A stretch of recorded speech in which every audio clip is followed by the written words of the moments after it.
Good evening and welcome to episode 5 already of the Nebraska Gentleman.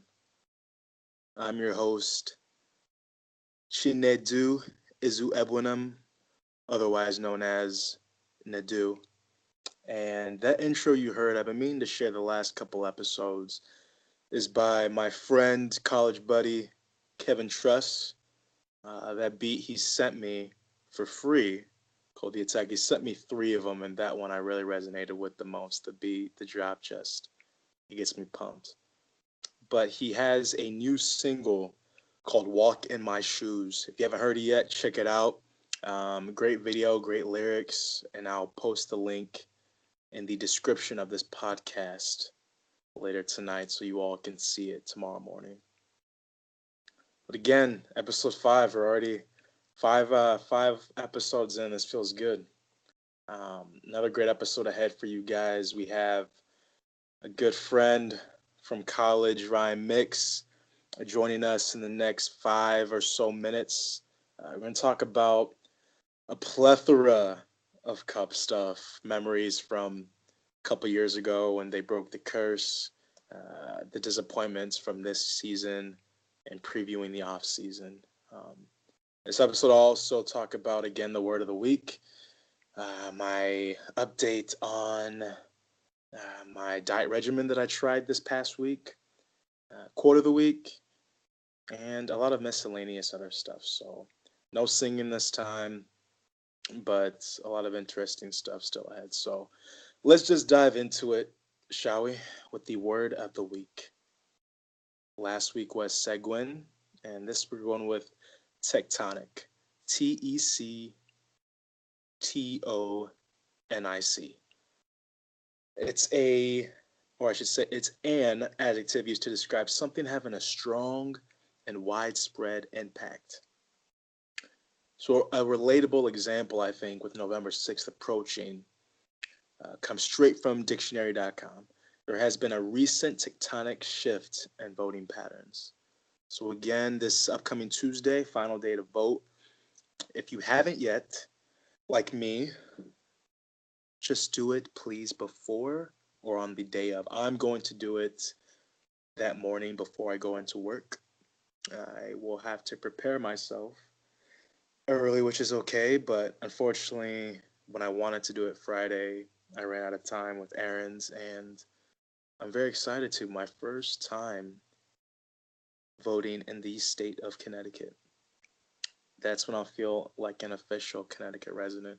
Voicing my opinion. I did a little bit of my research, a little bit of my research on some of the candidates running for the open office chairs in spots such as the State Senate District 35, the State House District 8, State House District 56, and of course the U.S. Senate, U.S. House 2nd District. And um, I don't want to share any names in case, with 3 million listeners listening, I don't want to give any of the candidates free endorsements, but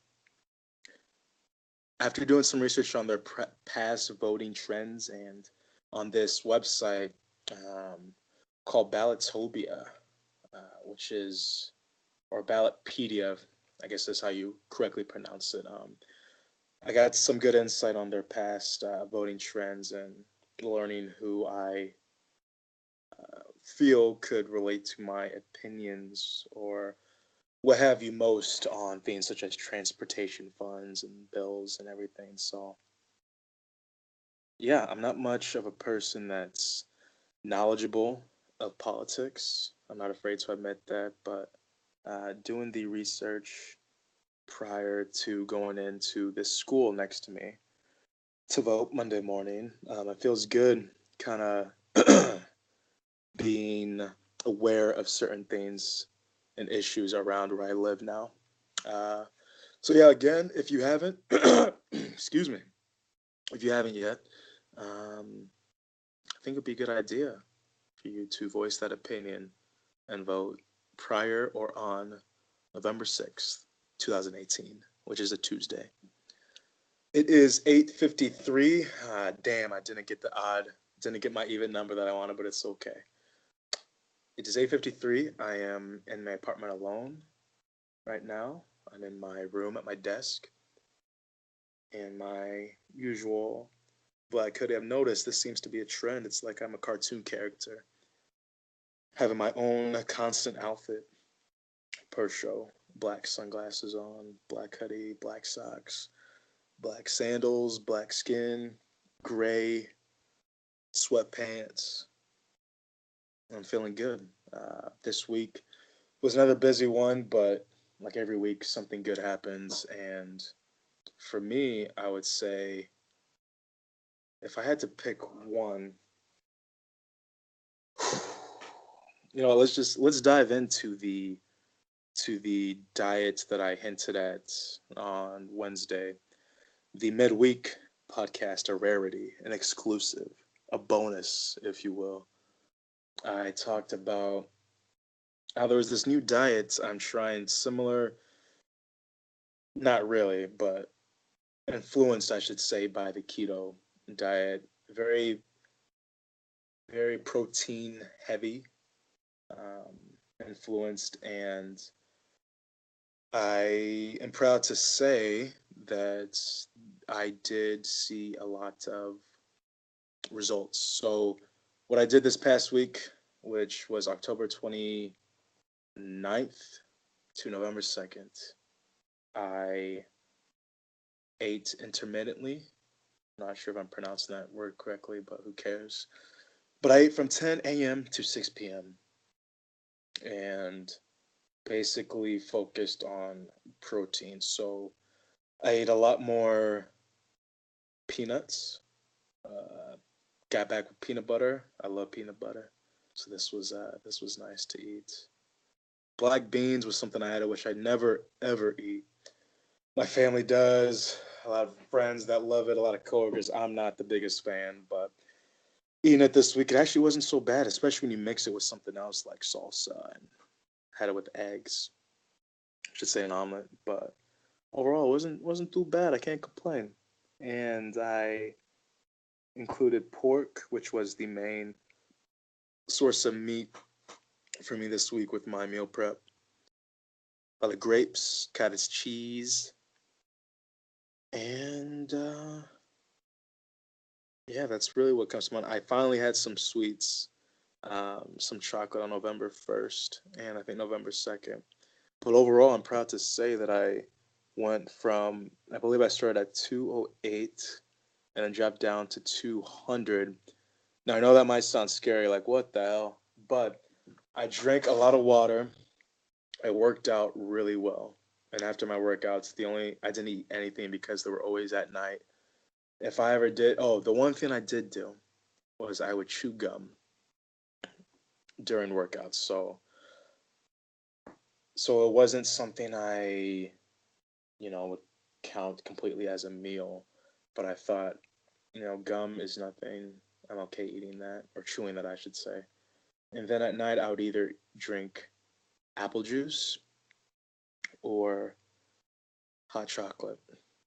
And no, not me. I mean the actual drink, hot chocolate. Um, but I'm glad to say it worked. I did have to pee at times, more than usual, before going to bed, but my sleep wasn't affected like my mom said. So, Miss Silly Pet, you were wrong, and I was right. Feels good to say that. You don't get to say that too much about your mom. And I felt good. I feel a little bit more toned in certain areas, and yeah, the one thing that helped, I will say too, to feel full was nearing the 6 o'clock mark, or especially around 4 o'clock. I would eat like peanuts and peanut butter at my office, and that got me full real quick. So quick to the point where actually, when it neared 6 p.m., I wouldn't eat as much, and that kind of sucked because I wanted to be really full by that time. But yeah, overall, I felt great. I almost felt too great to the point that on Saturday, for the Husker game where me and Mix will talk a little bit more on at the game against Ohio State, I felt really, I don't know, uncomfortable sitting in the booth, and I think it's because my body just, even after 5 days, wasn't used to eating that many. I mean, I had boneless wings, which is something I never do, cause an adult, I'm not a CUDA, I'm adult. But they were good. It was my first time going to Hooters. I've heard great things about the food, but I've always never wanted to go there personally because of just my, what's the right word? I don't want to say opinions or views, but just the way they, maybe, for the lack of better phrasing, degrade women, and how there's a certain misogynistic attitude, if you will, or reputation that they've had. But I was comfortable with myself and knowing how I would go about being there. And I did enjoy the food. We had a really nice waitress, and for the most part, I enjoyed the game. It was a great first half, and then we'll dive deeper later on. But overall, food was good. I usually can eat maybe 20 wings, 15 to 20, but I was pretty full, especially with the fries. And I think that might be why too. Tater tots, I should say, and a little bit of fries for my friend. But yeah, I think it was because of the carbs that got me. Because I did not eat any dominant carbs, I should say, during the week, or carb heavy foods. But I didn't feel too good. And on top of that, your boy went to a place called Sweet Frogs, which is like a TCBY or Maggie Moo's frozen yogurt joint. I wanted to treat myself for going a full month, and it was really an overall cheap Saturday. And my meal, and I call it a meal, even though it was supposed to be a freaking bowl. The lady said $16 or $17 and something, and I was shocked. I couldn't believe it. I thought she was joking. And yeah, your boy went overboard Saturday. It got really full. And yeah, so let's just say I gained about 3 or 4 of those pounds back, but overall, still a great week. And I learned a lot about myself, and I learned about the patterns of food you eat. It's really on proportion, about proportion, and uh, and I think overall, just knowing that I could do it, knowing that I could have that discipline to not eat at night, which was my biggest hurdle.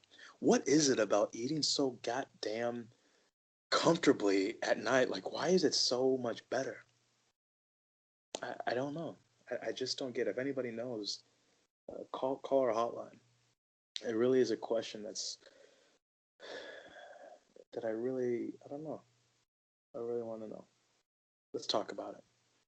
But yeah, I learned that I can discipline myself, and I'm thinking of moving it this week, challenging myself to eat only from 11 to 7.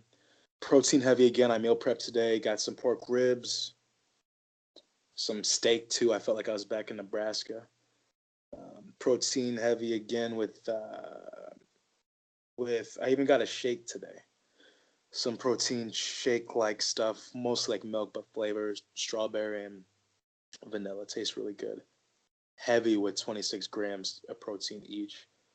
A lot of grapes again, cottage cheese. Going back with the peanut butter and peanuts, and really stacking on the vegetables this week. I didn't get too much last week because I forgot to get them from Aldi's, but salads back. Got the green beans and and a lot of cheese. Cheese is a good source of protein as well. So I'm ready. We will see how we do this week, and I'll report again next Sunday. But yeah, overall a great week, and very excited to continue this trend. Again, it's all about proportions, is what I've learned, and healthy exercise and sleep. And although I didn't count my calories, I do think I ate healthily, and drinking a lot of water, liquids helps, and overall feeling good. So that's my tell me something good for the week. And enough about me.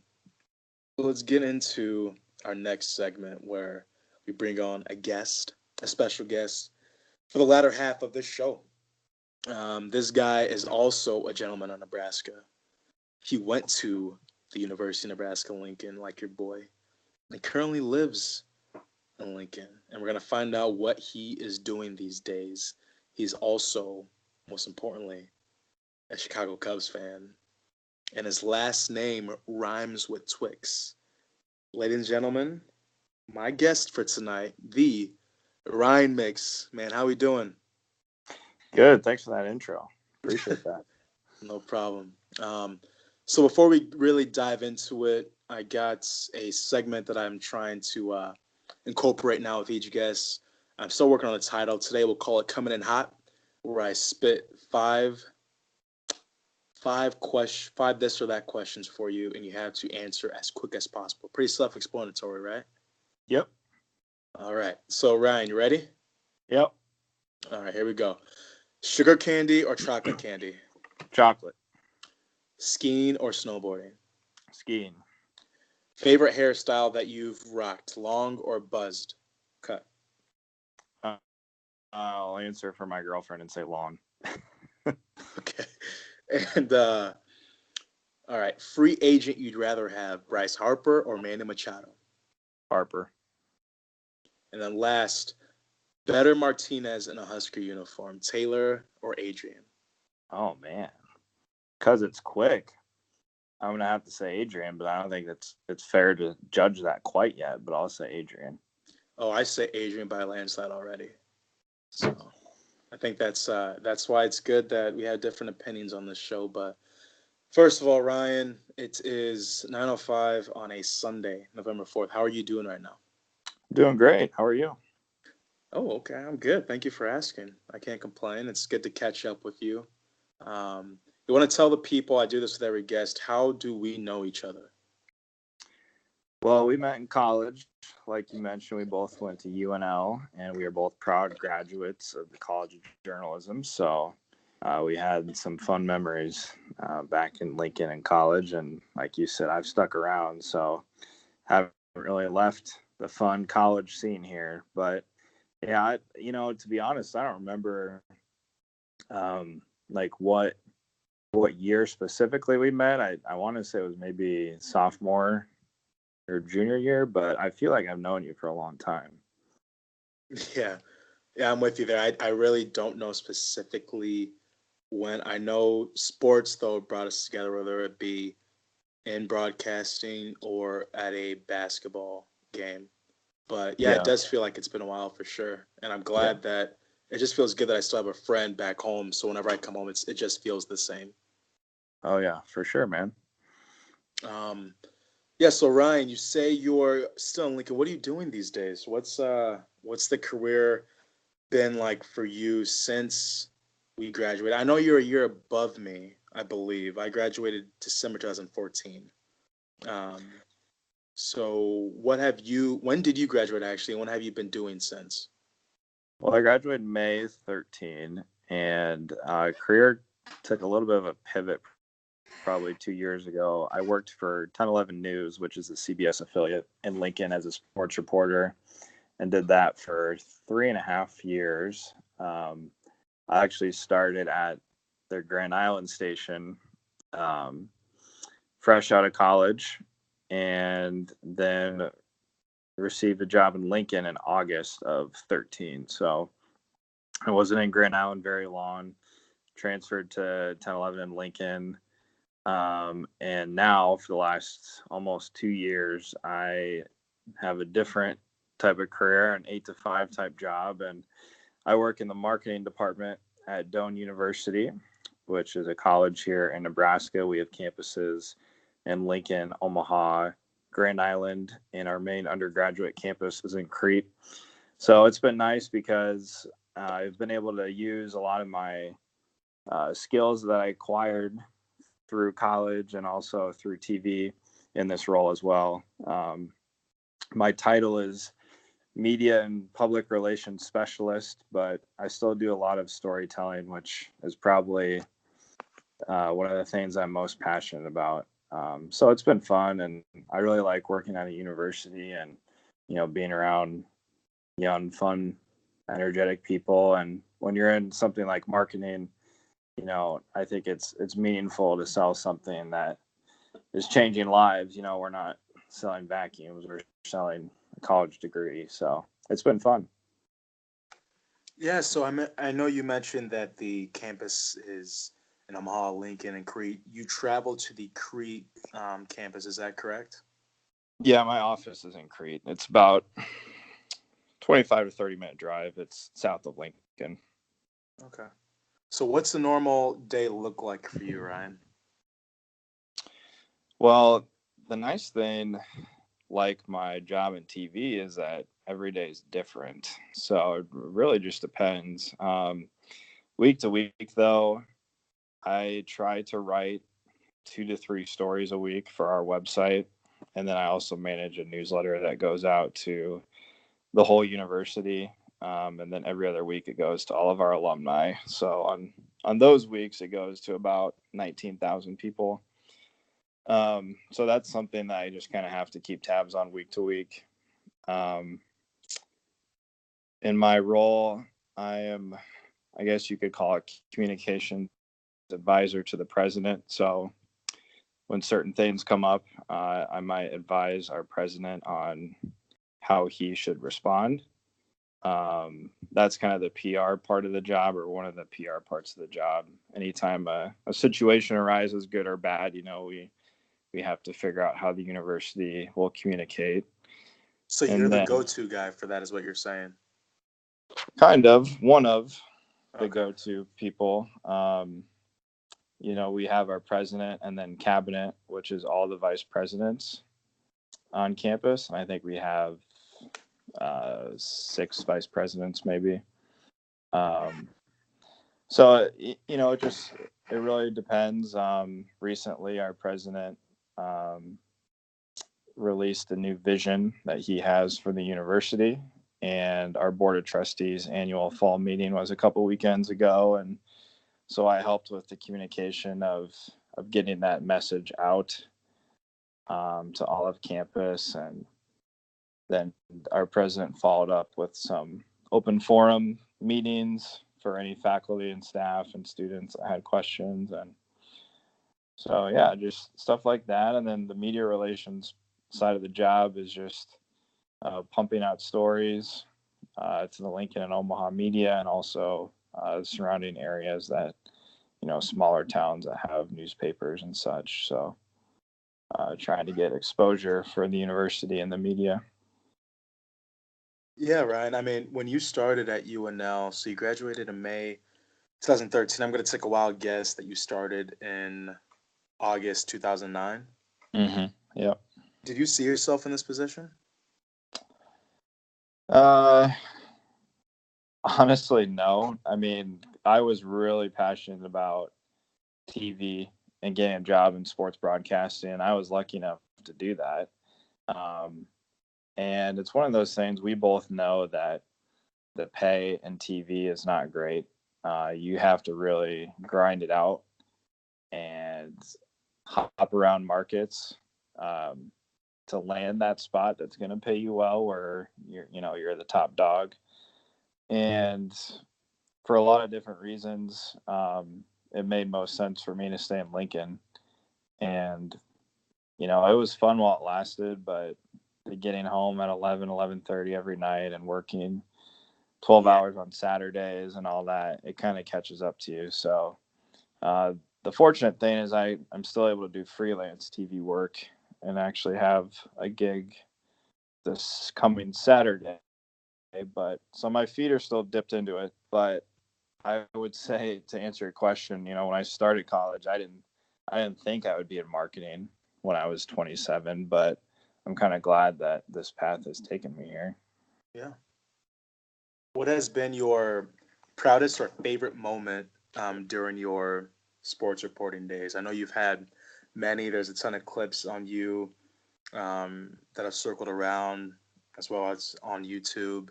I know you've done a lot of high school games. What has been a very, proud moment, or one that you really cherish in your days of reporting? Mm. It's tough to single out one. Um, Or what's one that sticks out to you, or one that you would like to share? well, let me think for a second. I think, in my role,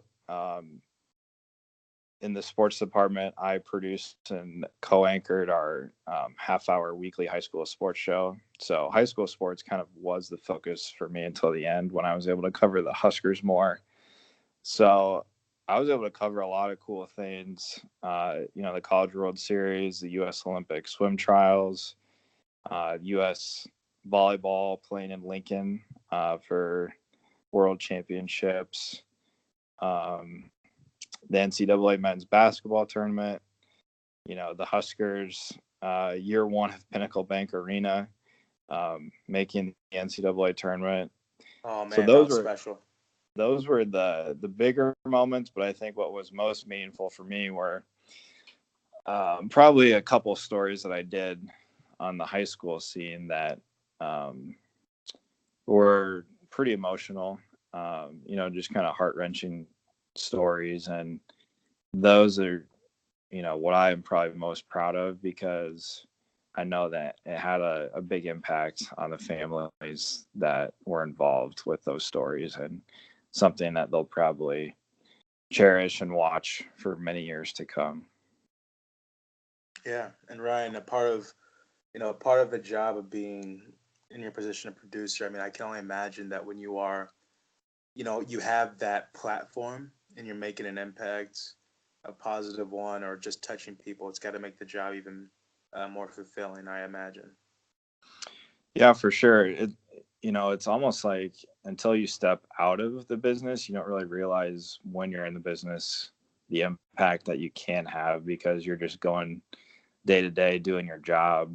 But then when you're out of the business and you take a step back, you realize, wow, like you are one of three people that report sports at a TV station, Yeah, and you are a recognizable figure, and people watch you on the news, and it's something that I didn't really think a ton about, just because I, wanted to do the best and work hard. So you're not really thinking bigger picture when you're actually in it. yeah, yeah. And Ryan, you mentioned high school uh, students. What is one? Say there was a high school student listening or just happened to catch this podcast. What's one tip you'd have for them going into the field of broadcast journalism or wanting to do something to make an impact in media relations? What's a tip you'd have for them? Do as many internships as possible. It's tough in journalism because a lot of them are unpaid. And so oftentimes, like it was for me, you just got to work on the side and earn money and then maybe do an internship 2 or 3 days a week in the summer or what have you. But in journalism, it's almost becoming a requirement for college students to have an internship. And internships give you such great experience because you're standing, side by side with reporters, anchors, producers that, you want to, in a field that you want to do right out of college. So not only do you get to see firsthand the work and if it's something that you truly would like to do, but it's also a really good networking opportunity. Um, so I would just say at least one, if you can get at least one internship, that's a start. If you can manage multiple, then that's going to make you even more attractive because I was really fortunate with how the cards played out for me after college, but I do think, getting that first job after you graduate is probably one of the tougher things in your It really career. is. You Yeah. know, once you get your career rolling, it's all up to you to establish your credibility and work ethic. But getting that first job and foot in the doors can be tough sometimes. It can. And I think you and I also learned in this, like you mentioned, the connections is how important with those internships, although it is unpaid, it really is about who you know that Mm-hmm. really helps push you forward. Yeah. But okay. All right. So moving on from where you're at now, Ryan, I also want to ask you, I ask every client, I ask every guest this, and I'll sing it because I haven't done it in a while. So Tell me something good. What's been good lately, Ryan? I know something that you shared with me a couple weeks ago when we were supposed to have you on, but uh, I want to know what's been good in your life lately. That's going well. Well, I'm really blessed. A lot's been good.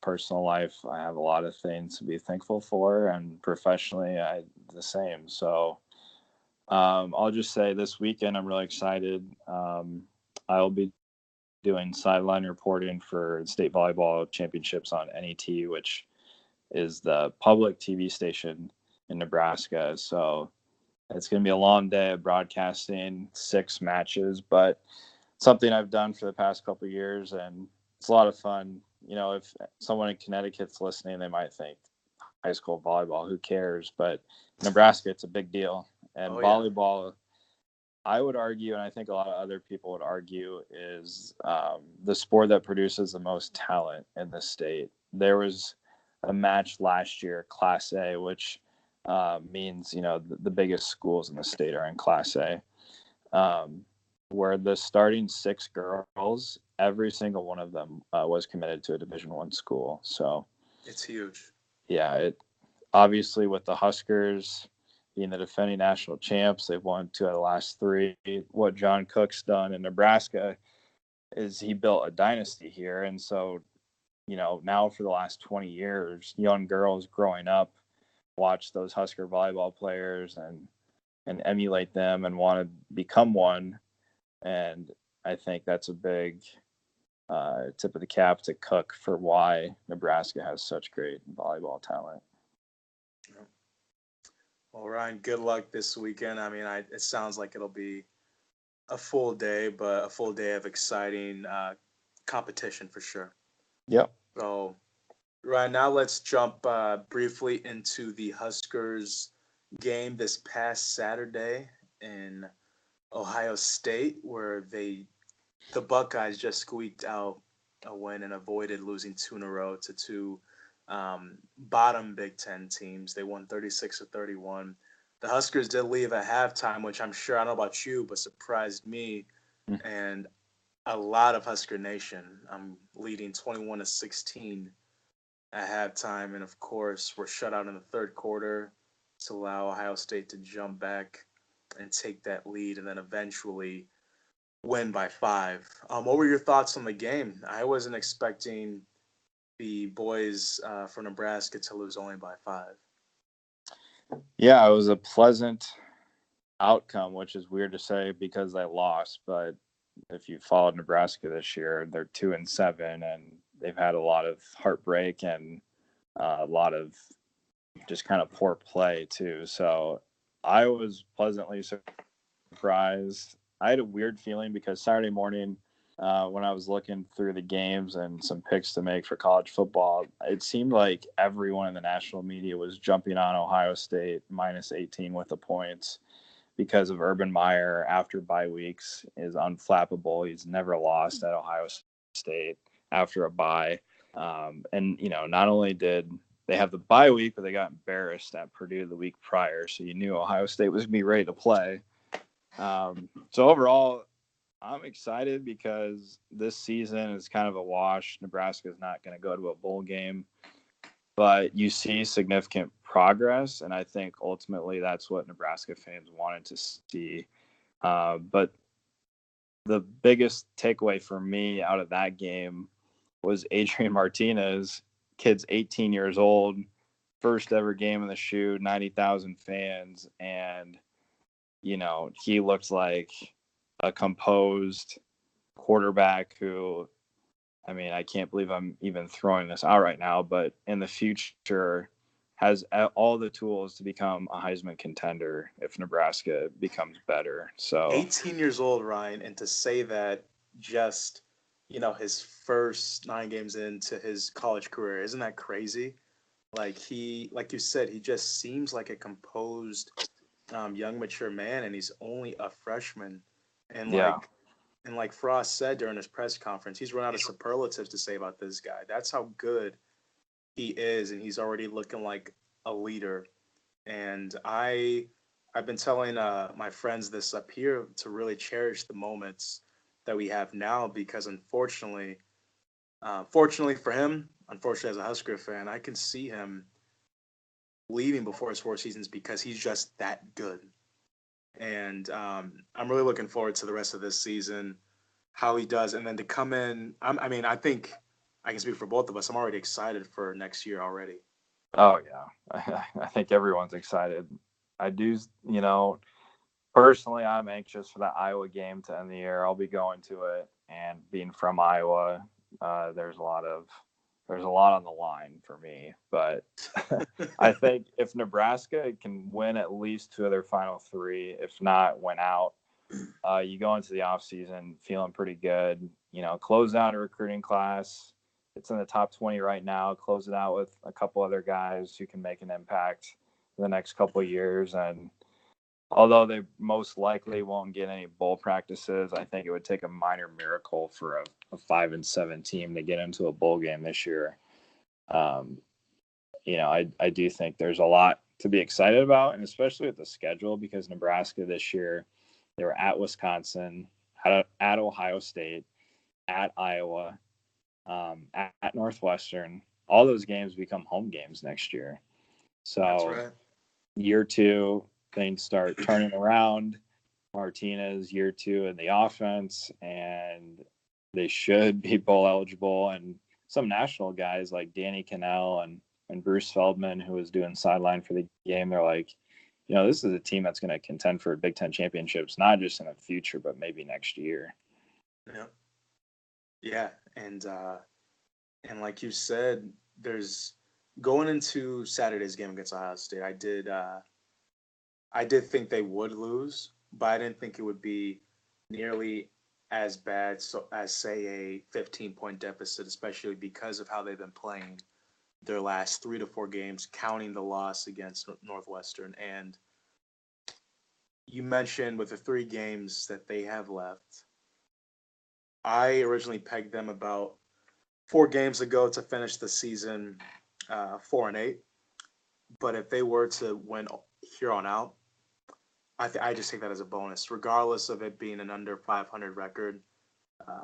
I definitely take anything above a 4, even a 4 winning season as a huge plus. And like you said, momentum going into the off season.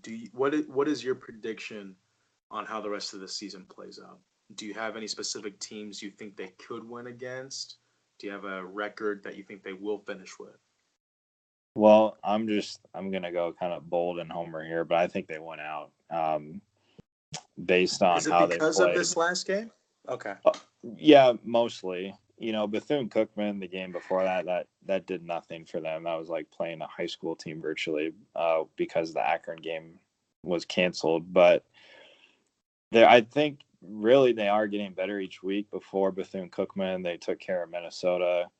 And Minnesota, Um, I believe, was ranked in the top 20 in defense prior to that game. really, because they just actually fired their D coordinator today. Yeah, I mean, I'm forgetting where I heard that from. It was a post game. I'm forgetting her name, and I don't want to say her name because if I'm wrong, I don't want to make her appear wrong. But it was a Facebook Live. I don't know if it was Husker.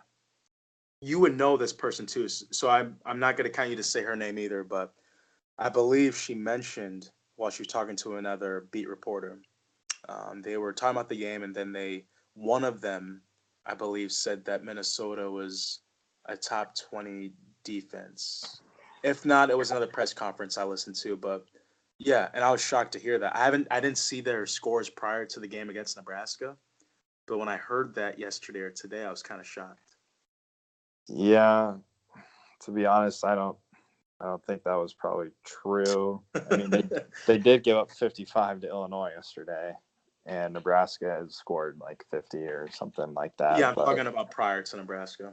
yeah, but either way, you know, I mean, you take care of your business, you beat them, you beat Bethune Cookman, and then you give Ohio State a heck of a game. They'll beat Illinois this week. Michigan State is next week, and because it's at home, I think it's gonna be really close, but I'll give a slight edge to Nebraska, and then the Iowa game. Black Friday, Hawkeyes had 2 heartbreaking losses recently, so they're pretty much out of the West, which is really weird to think that Northwestern is going to most likely represent the West in the Big Ten championship. Yeah. But here's the thing: is Nebraska, like, they're they're not playing for uh, postseason A bowl game. eligibility or Yeah. to get into a better bowl game than the other. So they're going to go out there knowing that they're basically playing for pride with Yeah. nothing to lose. And I just really like that team and their attitude heading into that game, assuming that they can win both against Illinois and Michigan State. And I think there's going to be some pressure on Iowa. Iowa's going to be expecting to beat a 4 or 3 win team at home. And if they don't, that's going to be really sour for Hawkeye fans. And I'll be okay with that Oh, because yeah. obviously, you know, what is a rivalry you would compare Nebraska and Iowa to, or like the disdain both fan bases have for each other? Yeah, it's for me, like, I don't know, I'm probably at the pinnacle of it because I grew up in Iowa and then went to Nebraska. So it's a budding rivalry, but for me, there's just a lot more distaste around, my friends and stuff who kid a lot. But um, that's tough. It is a young rivalry, and it's weird because Nebraska fans have kind of been like ignorant and been like, Iowa's not a rival. Like, we're gonna make Wisconsin our rival, like Iowa's little brother. Well, Iowa's beating the crap out of you the last few years, and they're having the better record most of the time. So, Yeah, um, that's why this year especially now with yeah, that confidence boost against Iowa State, it makes a win against Iowa that much more appealing. And um, because if not, the Hawkeyes are going to continue to fly their mouths and continue to do what they love, which is talk horrifically about Nebraska, which they have every reason to. Like you said, Nebraska's been ignorant against the Hawkeyes, and every year, at least that I remember since moving out here, when I go home, we just come in with our chests up, thinking, "Oh, this is going to be an easy win," and then look what happens. yeah, They're on a losing streak now, so yeah. And you get to go. You have tickets for that game. You said. yeah. My girlfriend's sister goes to Iowa, so I will be going with my girlfriend and her family. So it'll be interesting because they're kind of split too. They're half Hawkeye and half Huskers. So, um, yeah, it'll be fun. I just hope it's not like 5 degrees, and I hope that it's close because there have been some weird Iowa Nebraska games. I covered a couple that were just miserably cold, and then last year, uh, the day Mike Riley got fired, or the day before, the game was in Lincoln. Iowa won like 56-14, and it was 65 degrees. So I guess you just really never know what type of weather you're going to get. Yeah, I'm just hoping for you because it's in Iowa, right? Yeah, it's at Kinnick. Yeah, I'm hoping for you. It's not going to be wet and cold because that was my last game a couple years ago. My first year here, I got to go back for Thanksgiving break, and yeah, just the way your feet feel is just miserable. So best of luck for Yeah. sure. So let's move on to another team that me and you both really enjoy watching, and that is the Chicago Cubs. So Ryan, the 2018 World Series just wrapped up this day a week ago in LA. A familiar team for the Chicago Cubs each year in the NLCS, except this year. But in 2016, I think you remember that year. I think something special happened where the Cubs took was it 4 out of 6 in that series behind the professor Kyle Hendricks going, I believe, oh man, what was it, 8 and a third, or no, actually 7 and a third, or 7 and 2/3. He definitely went into the eighth inning that game at Wrigley Field, Yeah. and the boys from LA ground ball to, I believe, Addison Russell to start the double play by Mr. Puig, and it was beautiful from there. But what are some memories you have from the team led by Dexter Fowler, led by Jake Arrieta, led by Rizzo, led by Ben Zobrist, Miguel Montero's go-ahead hit. What are some memories you have from the 2016 Breaking of the Curse World Series Chicago Cubs? Oh man, so many. I mean, You got the tissue I, box next to you too? Just thinking about it. yeah, not quite, but I mean, if you went game by game, I mean, you know how we are. We're such big Cubs fans. We could go in depth on each game, but I was Yeah, we could do lucky. like a 5-hour podcast, so maybe you're right. Maybe not. I was lucky in the sense that a friend and I went to game one of the NLDS. Baez hit a bomb in the eighth, and they won 1-0. It was Lester Cueto. Great pitching matchup. Mm-hmm. So that was pretty awesome to go to a playoff game. And then I was in Chicago for game 3 of the World Series, first game, World Series game in Chicago in like 76 years.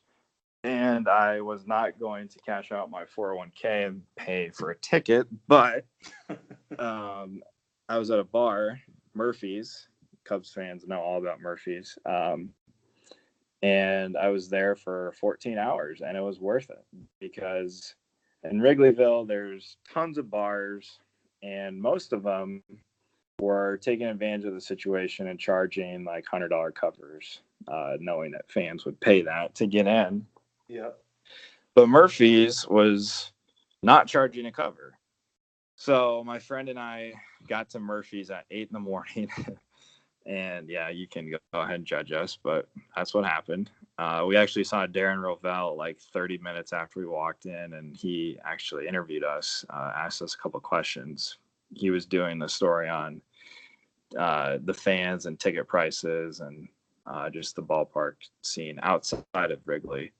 But it was worth it because by noon, the bar was full, and so everyone that had not gotten in had to wait in line.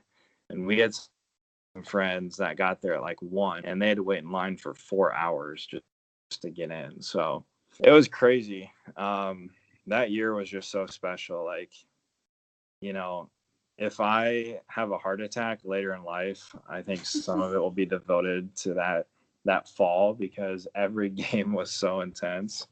Yes. Even just thinking about the DS, in San Francisco when Arrieta hit a bomb off Bumgardner and game 4 was so intense. I stand by this today. If the Cubs don't win game 4 and it was a wild game, it goes game 5 and Cueto's pitching again, I think Cueto beats the Cubs and history would not have been what it was. I remember you saying that. Yeah. But in LA, everything just kind of came together.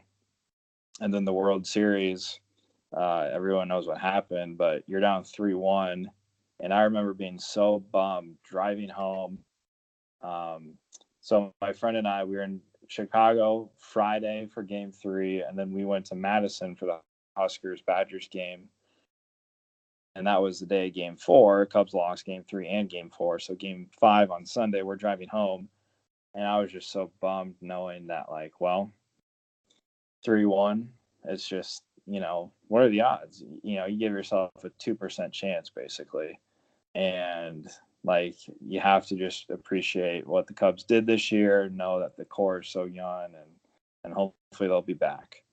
So game 5, I just watched by myself at home because I couldn't be around anyone.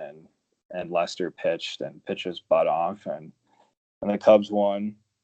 So you're like, all right, let's take this thing to Cleveland and see what happens. And then game 6, the bats came out firing. Addy hit a grand slam. I think they won 9-3. And so then all the pressure's on Cleveland. Well, you guys just dropped 2 in a row to force a game 7. You're playing in your home ballpark. Cubs don't have anything to lose. They're cursed. They haven't won in 108 years. And Cleveland had their own drought to break. So game 7, you could do movies, books, anything just on that game alone. But that was pretty amazing. And Dex hitting the leadoff bomb just got everything going. That was incredible. Yeah, and I remember game 3 especially because I too was in Chicago. Me and you tried to get together. It didn't work for game. It might have been game. Yeah, it had to be game 3 because you were traveling to Wisconsin for game 4. Mm-hmm. And yeah, I remember being at a Halloween party so bummed that they lost. And nobody else really cared because, like you said, you and I are big Chicago Cubs fans. And then I think some maybe in Chicago take it for granted, or it's maybe different when you are in the city. I don't know. Um, but yeah, I just remember them losing. I remember Soler had a running error or something, and they ended up losing 1-0. And then game 4, super bummed because that score is just like, gosh, Jason Kipnis, the hometown boy, Yeah. uh, really put it in there for us. And then I remember driving back for game 5 and listening to the Pat Hughes, the best voice in baseball, in my opinion. Now, just listening to him, call KB, I believe, hit a home run, right, to kind of to get them Mm-hmm. going. Yeah. And First then, inning. yeah, and then David Ross, I believe, hit a sacrifice fly, either the go ahead or the tie to tie the game. And then you had Chapman coming in for, I believe, either the 7 final outs or 6 or 5. Either way, I don't It think was they too won that. many. Yeah, yeah, for closer, it's too many. But he pounds it in, and I still to this day, I don't care what any Cubs fan says. There are a lot of opinions against him, which I agree with for the most part. The mature, obviously, ones and what you shouldn't do, and same with Addison Russell. We can share another day, but I don't believe the Cubs win the World Series without Aroldis Chapman. Oh, there's no chance. And I don't think any Cubs fan that thinks that, I think they're just being a bit stubborn, but no chance. And I think when they won that game, and the DVD, I believe, expressed my thoughts on this like to the T. When they won that game, the momentum just shifted like crazy, even for Cubs fans heading to Cleveland. Before that, like you, I just felt down, and because we've seen so many times them falter, especially in 2007, 2008, in that first series against the Dodgers and Diamondbacks, and then we can talk horror stories about 2003. We've seen time and time again of how, to prepare ourselves, like my Dylan, who's a Red Sox fan last week said, to prepare ourselves of cursed teams, we already tell ourselves mentally, like, you know what, we're cursed. It's not going to happen, to kind of help the blow feel better. And then, like you said, they blow out the Indians in game 6, 9-3. And the bats just start on fire. Dexter Fowler becoming the first black player in a Cubs uniform to start and hit a home run for the Cubs, which was a special moment for me, too. And then I believe Willie either hit a double or a home run. I can't remember, but I know Baez hit a home run, and Ross in his final at bat in Yeah. the World Series. And I never want to not give credit to Miguel Montero. I think he's the forgotten guy in that story. But CJ starting off that last inning on fire, kind of got away with it with a hit. Montgomery came in, and like you said, the rest is history. So many chapters, books can be written about that game 7 alone. But I think in terms of like top moments in Cubs history where you feel like you had a heart attack, looking back, I think that Rajah Davis home run is now number one because they Oh, won. man. If not, I'm sure Bartman's situation would be number one, but because they won, Davis's home run was the most gut wrenching moment, I think, being a Cubs fan to that point. Oh, without a doubt. I Gut still think wrenching it's is one of the the greatest perfect. calls, by the way. I will say that I still think it's one of the greatest broadcasting calls I've heard. Joe Um, Bucks. no, not Joe's, their guy. I forgot the Cleveland. I Oh, forgot Cleveland's radio broadcaster, but if even on YouTube, like the call was amazing. If I was a Cleveland fan, that's like one of the best moments in my baseball memory. It was so amazing, but thankfully, it didn't hold. yeah, that was, man, I was literally brought to my knees during that because then everything is coming back. Like, really, Yep, the Cubs are yep, going to be the Cubs, and this is yep. what's going to happen. Like Rajah Davis, all 5'9", 160 pounds of him is going to be the guy who did them in. Exactly. But yeah, thankfully that wasn't the case. No, Zobrist, when he got that hit, and rounds Ryan. first, runs into second, and jumps as high as he can, which was only like 2 feet, but it was still. I mean, In I still slow get mo.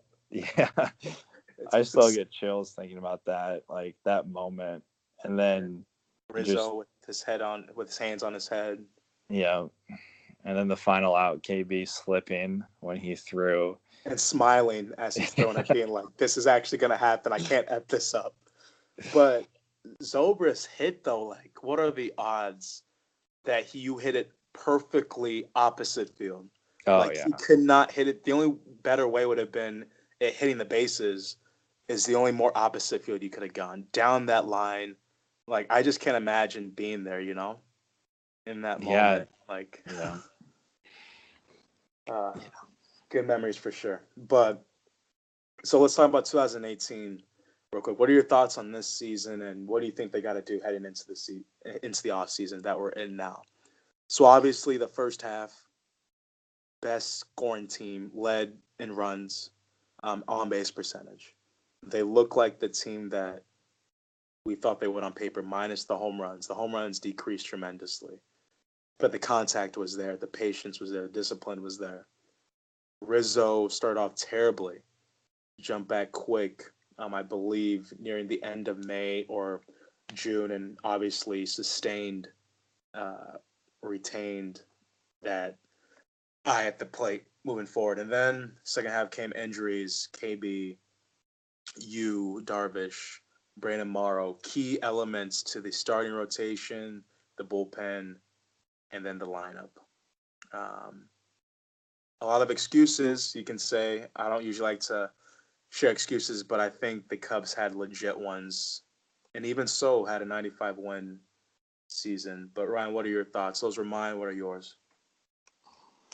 Yeah, I mean, for the second year in a row, it seemed like a tale of two halves. Like 2017, the first half was such a World Series hangover. They were two under 500, and then turned it around in the second half. And then this past year it was the opposite.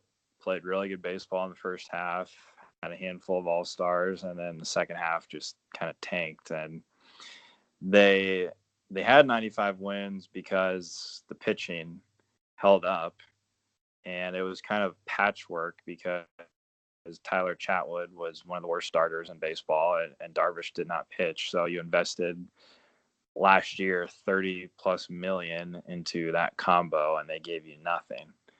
Yep. But the bullpen held up.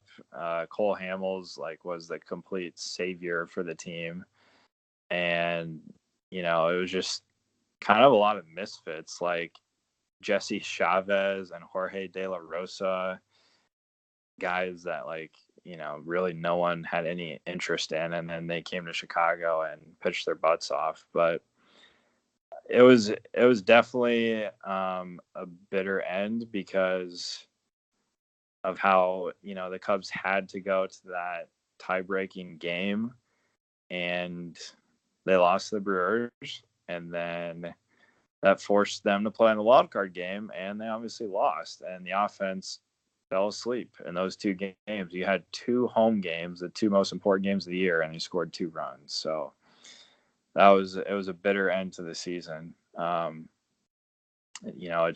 felt like it ended too soon. But this offseason, there's a ton of intrigue, and already a lot of news has come out this offseason. But Yeah, yeah, and Ryan, I want to get to that, but real quick, did those two games surprise you? Because I get a hint, with what you're sharing, that with them being home games, you felt like you know, that was a big advantage, especially in postseason play.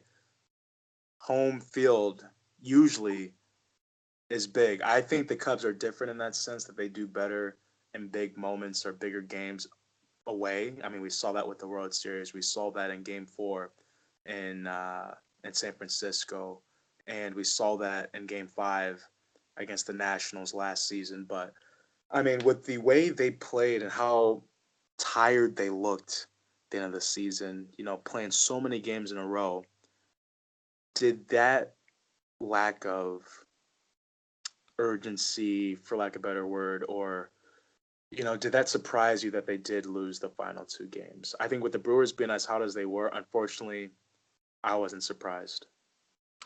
Yeah, I hate to say it. The tiebreaker game, I wasn't surprised they lost because Milwaukee was playing out of their mind in Yeah. September, and Christian Yelich was almost impossible to get out.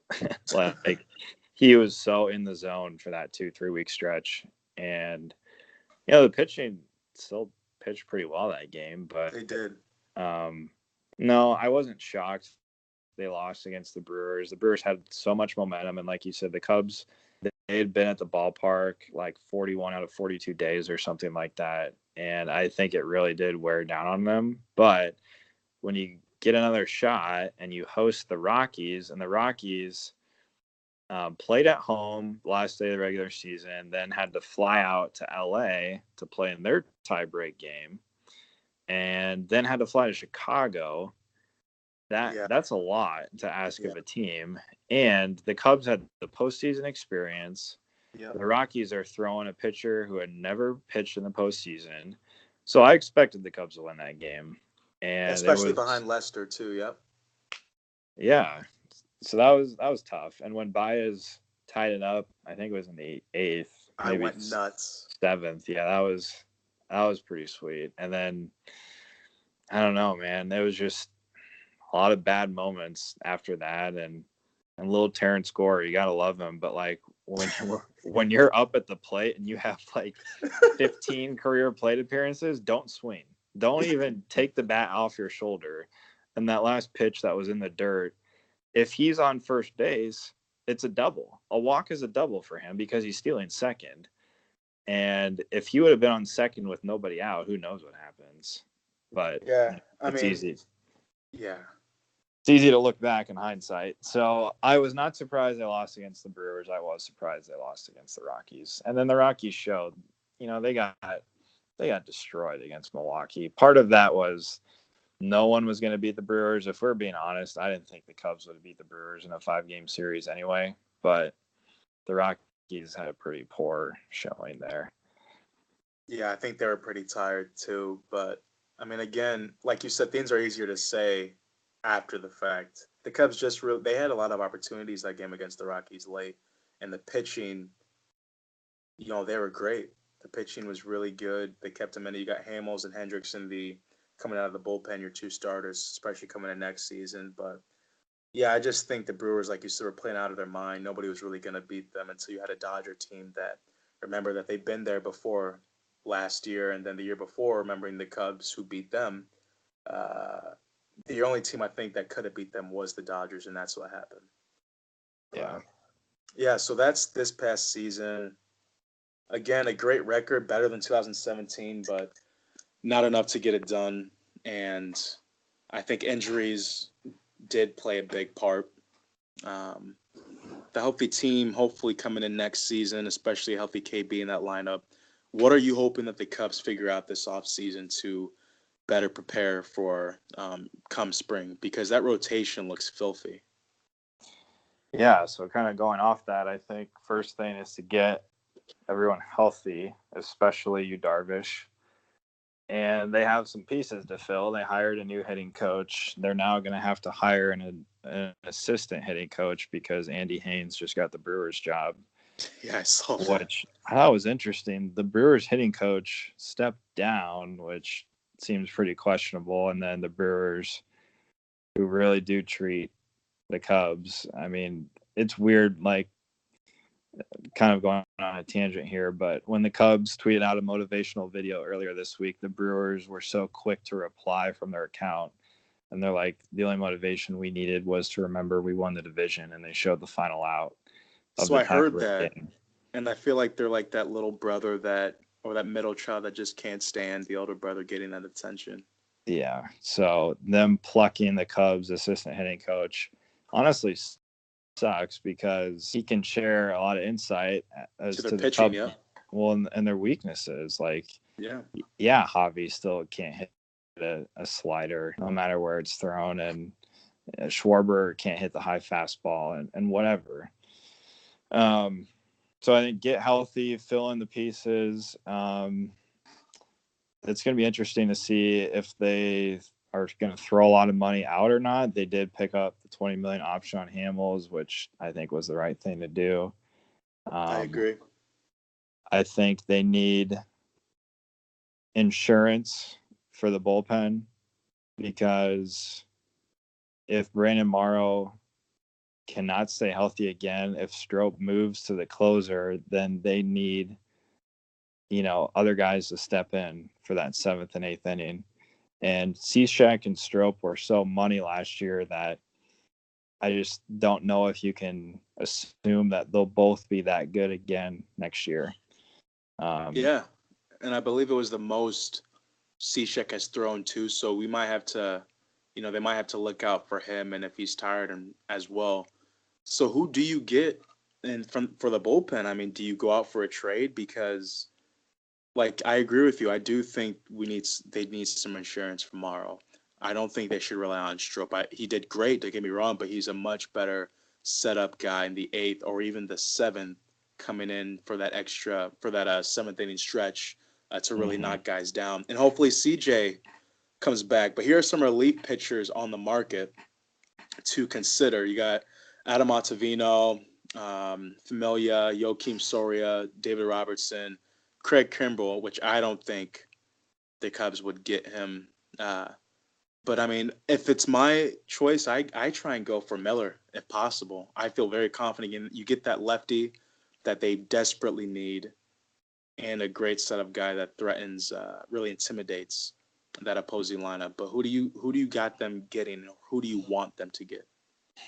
That would be at the top of the list. They need left-hand pitching, and Justin Wilson has an option. We'll see what happens with that, but they need lefties. Brian Dunsing, who was really good in 2017, had a really disappointing year. So you don't know what to expect out of him because he's had two extremes, 2017 extreme off the charts good for what he was expected, and last year extreme bad for what was expected. Um, so they need left-handed pitching in the bullpen. A lot of the guys you just listed are right-handers, so I don't want Kimbrel personally. Because of what you saw in the Ottavino, World Series. in part, to be honest, I just don't like the guy. And the way he winds up drives me nuts. He That makes is, my shoulder hurt when I see him. you can't tell me there's any rhyme or reason to that. It's just, it's all show. So I don't like him.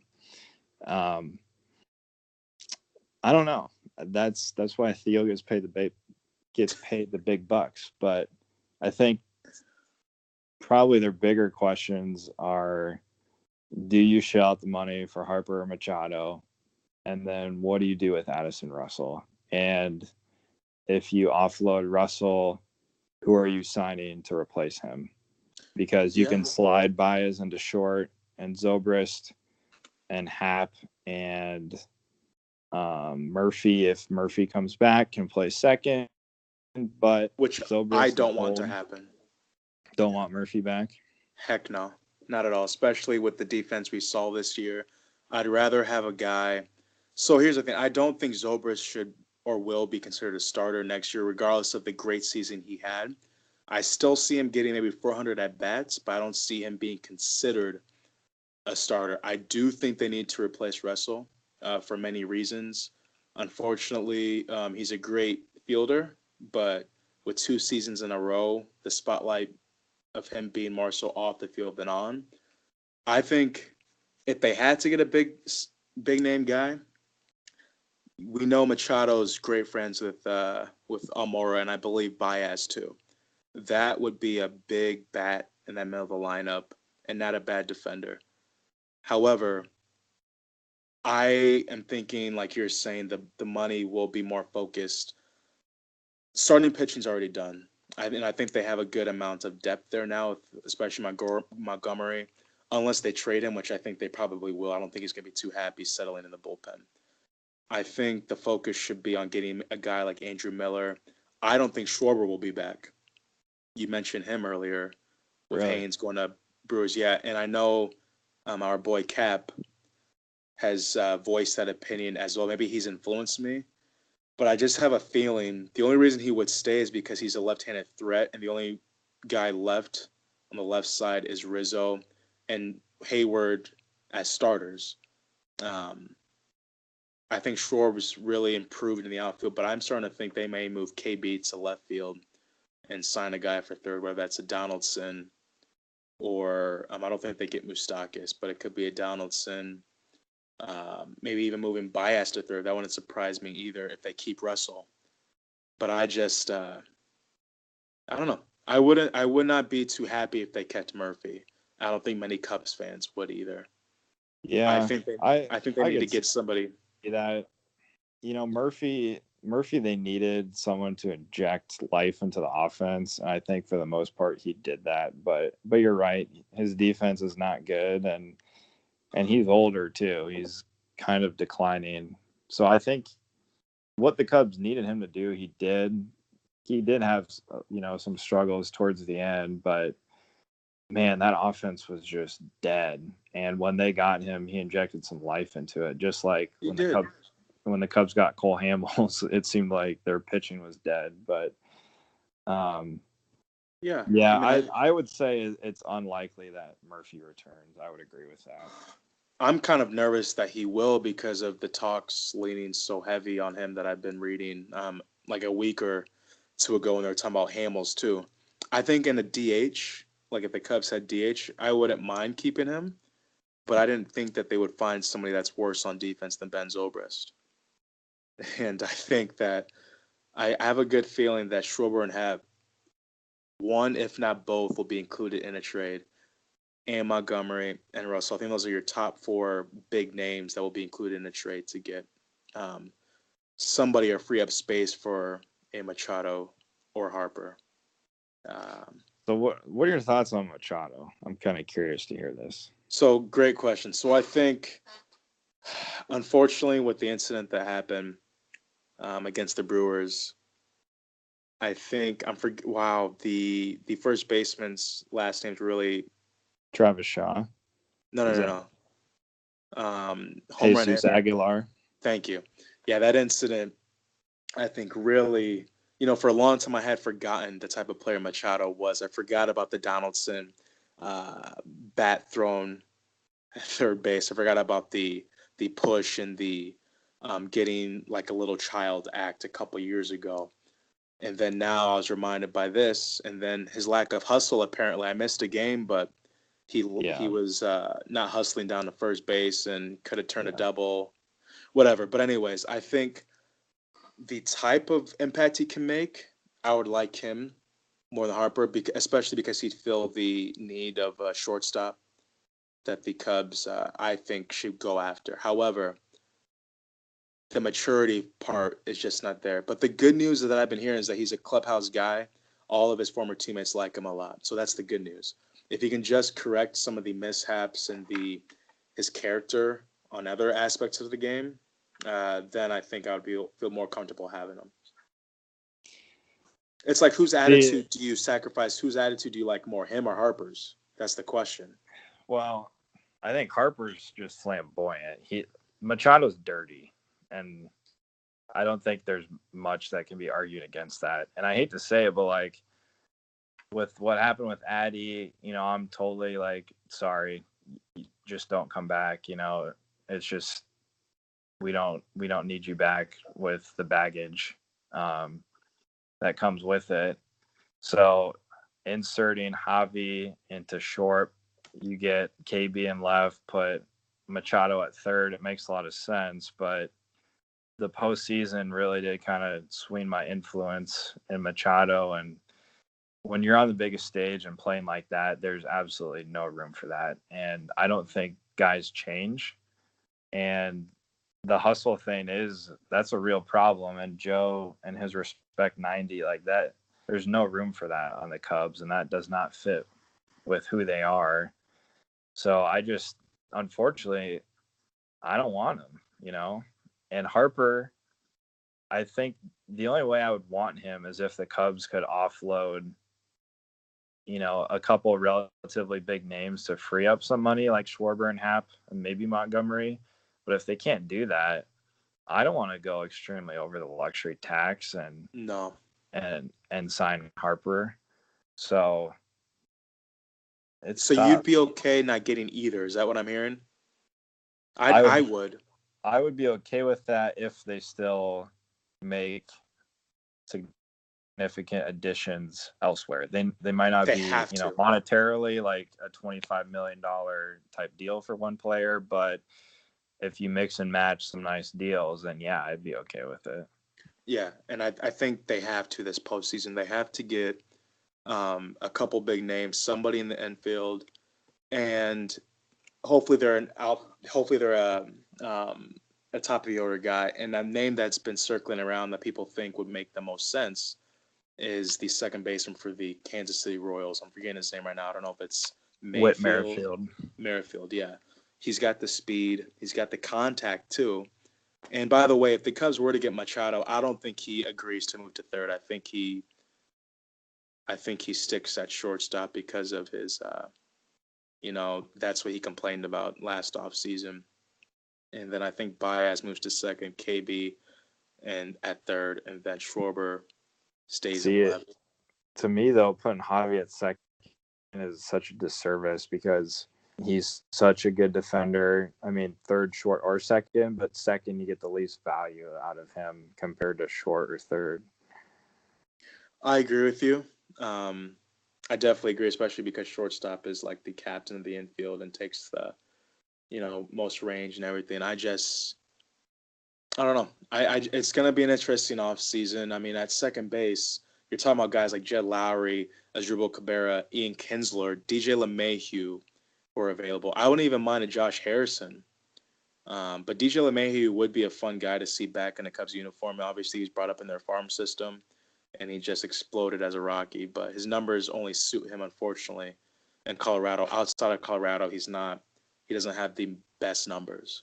Um, so yeah, I think even a Josh Donaldson at third wouldn't be a bad pickup. He'd be a fun clubhouse guy, fun guy to really fire up the guys and watch. We haven't had one really since John Lackey left, and yeah, Yeah. so just a matter. I really wonder who they get and who do you think should start in center? Do you have Hayward start and put Amora on the bench, hoping that they get a right fielder, or who do you want to see in the Cubs lineup next year? That's what we'll end the show on. Who do you want in the Cubs lineup? Because we got the rotation. We have Lester, Hendricks, Quintana. Um, I miss you, Darvish, and Hamels. So actually, Ryan, I want you to start with the rotation, starting five, who you got, and then me and you will go back and forth with the positions on the field. How's that sound? All right. Rotation, I would say I would go Lester,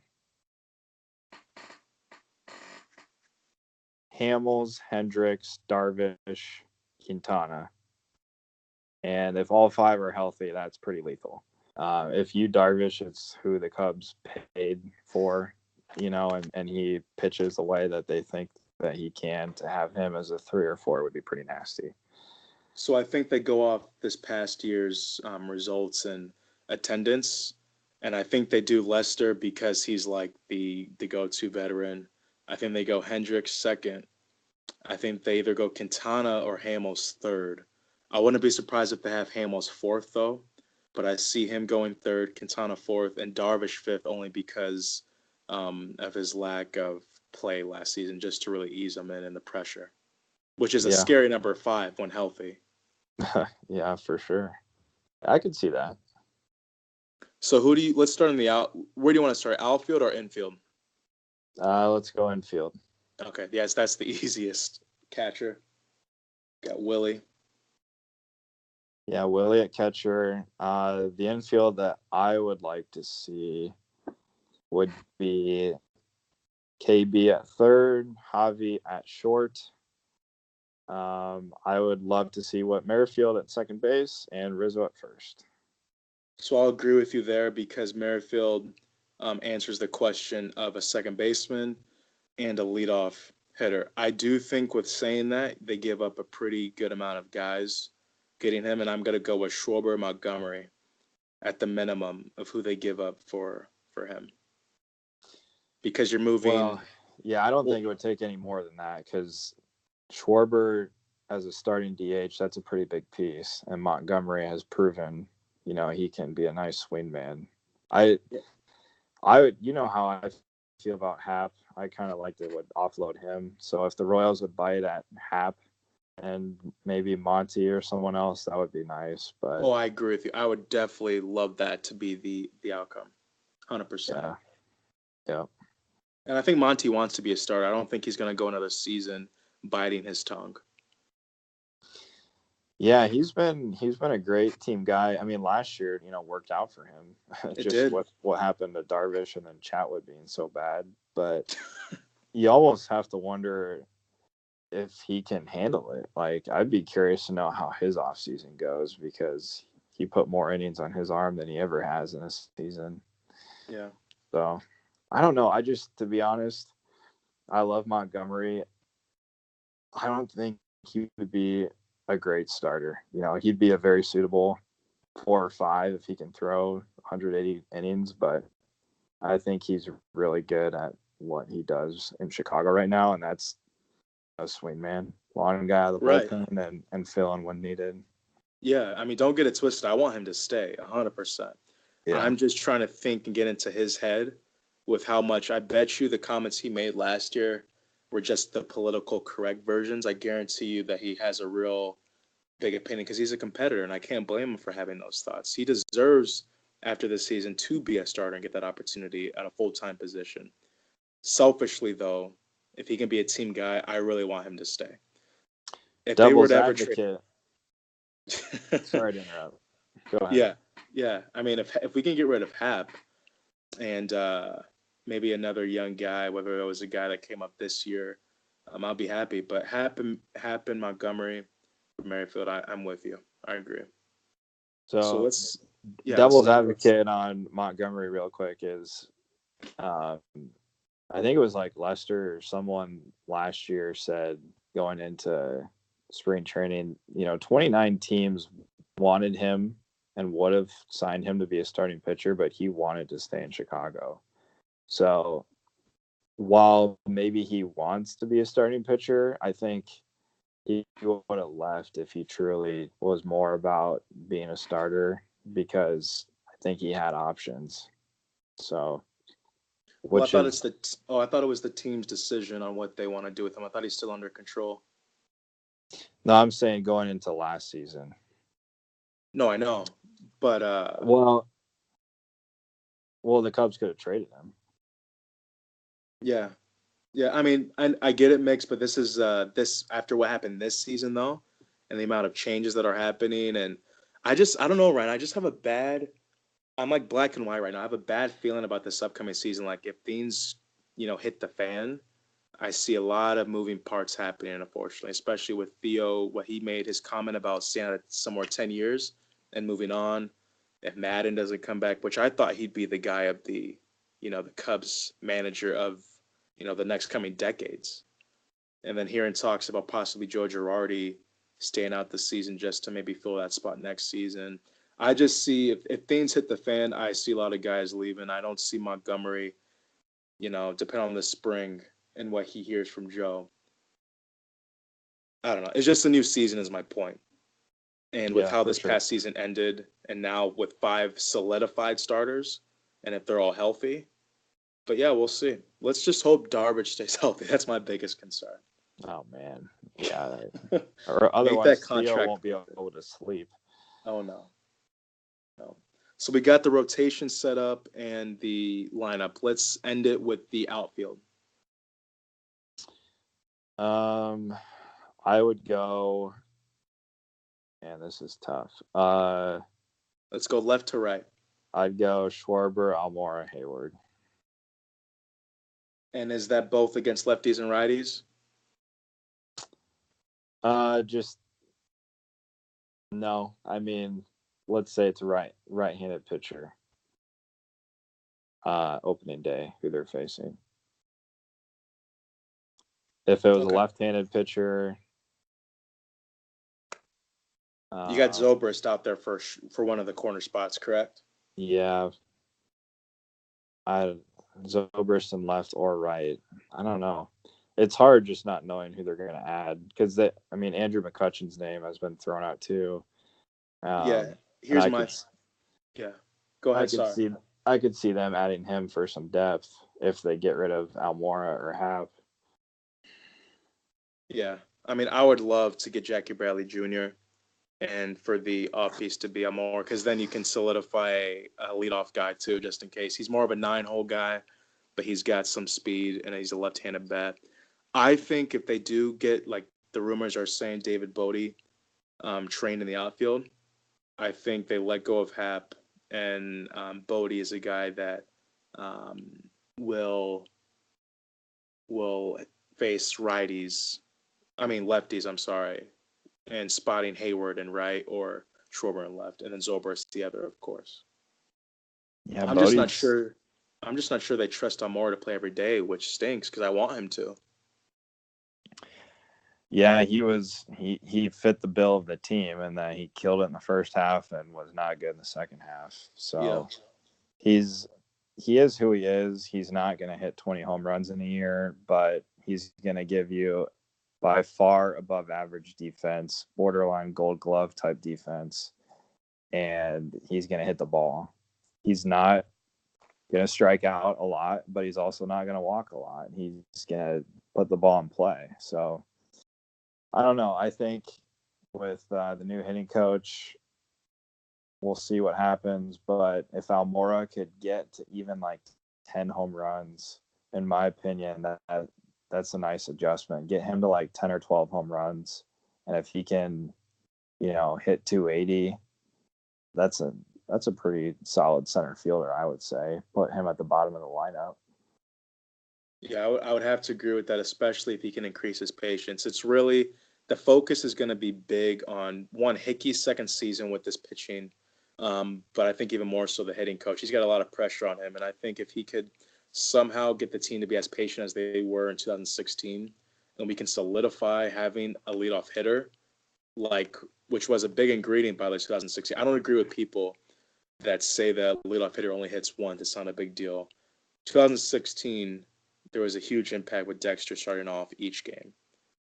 And I think that's the missing ingredient that hasn't been there. Having a consistent lineup and a guy in front of you to set the tone will be a big key with Iapoce, the new hitting coach, and Madden really trying to figure out how to play 10 starters. It's not going to be easy. So I think getting rid of Hap will be a big key. I don't think he's needed, in my opinion. If his fielding was better, it'll be different. And if he did play more infield, it'd be a lot different. But I think if he regresses first half, let him go. If not, by the off season, and then I think this offense looks good going in. Like you said, getting rid of those big contracts will be a big theme because these contracts coming up, Rizzo, KB, Baez, Hendricks, they're gonna have to pay them. Mm-hmm. So I think this will be one of the most important off seasons in Cubs' recent history to watch and follow. I'm very excited.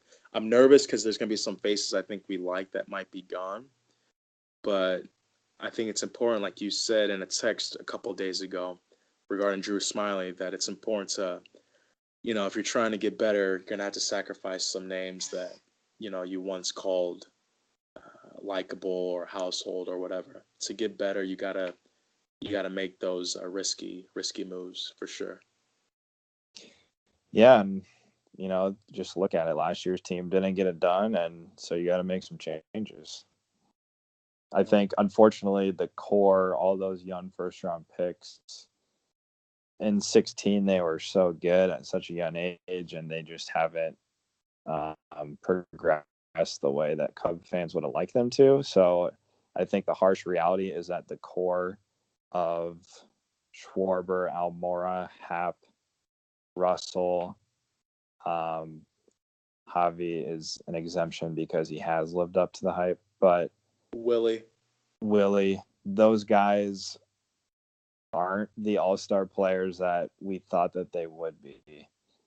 Seeing what Addison Russell did in 2016, hitting 20 bombs, he was 22 when that happened, and so the sky was the limit for him. And you could argue right now, I mean, it's going to be really interesting to see what happens because the Cubs have until November 30th to decide, but you could argue he might not even be on a team next April, Yeah. given his situation. So it's tough. Hap for 2 years has pretty much been the exact same player with no progress. Schwarber has been really confusing because he's been so up and down. The power's been there, but he's just not hitting with runners in scoring position, and his batting average has not been good. And then Almora has been kind of up and down too. So, and Willie, gosh, extreme up and down with the two halves. I think if you have like three keys for the Cubs this offseason, it's get Darvish and KB healthy. Darvish needs to win 15 games next year, and KB needs to hit 30 home runs. Two would probably be get Willie right. If Yes. Willie is not hitting 275, 280 with 20 bombs next year, the Cubs got a problem. Yes, I agree. That can't happen again. And I get it because there was a lot of new moving parts for him this year as a catcher. He did a great job catching and dealing with all the adversity going on. But at the plate, he's a huge key to this offense. There's no question. Yeah. And what's your number three? Um, I think the closing question. I think the closer or the back end of the bullpen's a big lingering thing. If Baez regresses just a little bit, I don't think that's going to be a big issue. He had a lights out year, like amazing. Nobody predicted that. Rizzo's gonna Rizzo. Not worried about him. I'll Hayward. say for now, I'll say figure out the Addison Russell situation because that's a pretty big deal in my opinion. If they bring him back, not only do you worry about the clubhouse and how he's going to fit in, and then how your fans look at your franchise and all the noise that's going to surround it, but will he be able to even be a good baseball player? Mentally, yeah. But yeah, mentally or not mentally, just looking at his stats, like the dude has not been that good the last 2 years. So if you take the risk of bringing him back, you got to make him good. And if you don't bring him back, you got to make that solution because he would only be owed $4 million next year. So it's going to be really hard to find a shortstop that cheap to fill his spot. I mean, in my opinion, it sounds like you might agree. I think there should be no question that he doesn't come back, regardless of if there's any upside left. Regardless of that, I think you avoid a lot of things, and I'm not even going to go into that right now because there's just so much that can be talked about. But you don't bring back Kim, you don't bring back Murphy. I think you are keeping the morale of the clubhouse and the team high. You bring him back, like you said. I say mentally because I don't know a human that'll be able to take all that, especially with how deep the blog was by his ex-wife. Like how you don't side with her regardless of what really happened or not. You just leave with a nasty taste and a different look towards Addison Russell. Regardless of the memories that he served while as a Chicago Cub. The fact that he still honestly talked about being a possible shortstop in the lineup next year just still surprises me. And I don't think there's any positive that can come out of this if he stays with the team. Because I'm just thinking of the other players' wives and girlfriends too, like their opinions with this and their comfortability, like you mentioned earlier. But yeah, I think that is a big key for next season. Yeah. So, wow, this has been by far the longest podcast. So I'm just going to go jump right into the quote of the week. This quote comes from a famous movie called The Shawshank Redemption, featuring Morgan Freeman. And the quote is, "Get busy living or get busy dying." I think that speaks a lot to the way we, for many of us, maybe have been going about things, especially or dealing with stress, or struggling with finding the motivation to get something that has been on our mind completed or finished or just started. So again, that quote is "Get busy living or get busy dying." Ryan, before we wrap up, did you have any last things that you wanted to add or say or whatever? I don't think so. Appreciate Okay. you for having me on, and it's always fun to talk Cubs with you. Oh yeah. I mean, I think we can obviously, especially if it wasn't on a Sunday night, 10:23 Eastern, off this podcast. I think you and I can talk all day, and I really appreciate you coming on. I know you're a student now too. Is that right? Yep. You went back to school. Yep. I'm in grad school now, so I'll be digging into my finance textbook when I hang up with you. Oh man, I don't envy you, but it is great to hear that you're continuing, higher ed and meeting those goals. And I'm the privilege that you have getting an opportunity is great. Again, Brian, thank you for taking the time to come on. Talk Cubs. We can talk hours and days about this. Remembering my time over the summer watching the Cubs game with you at the Cubs bar you showed me. I'm so happy that there's a Cubs bar now in Omaha. And yeah, I look forward to seeing you hopefully over winter break when I come home. For But sure. Sounds good, man. yeah, but again, sorry folks, we didn't get Oprah on, but maybe next time. Next time for sure, I guess they'll be on will be former classmate in undergrad and Ryan's old roommate, TJ Henning. He'll be talking to us about Nebraska ball. Their season, I believe, is starting this week. If not, I apologize for missing the opener. But until next time, peace, love, and may your skills be with you. God bless and Kamesia.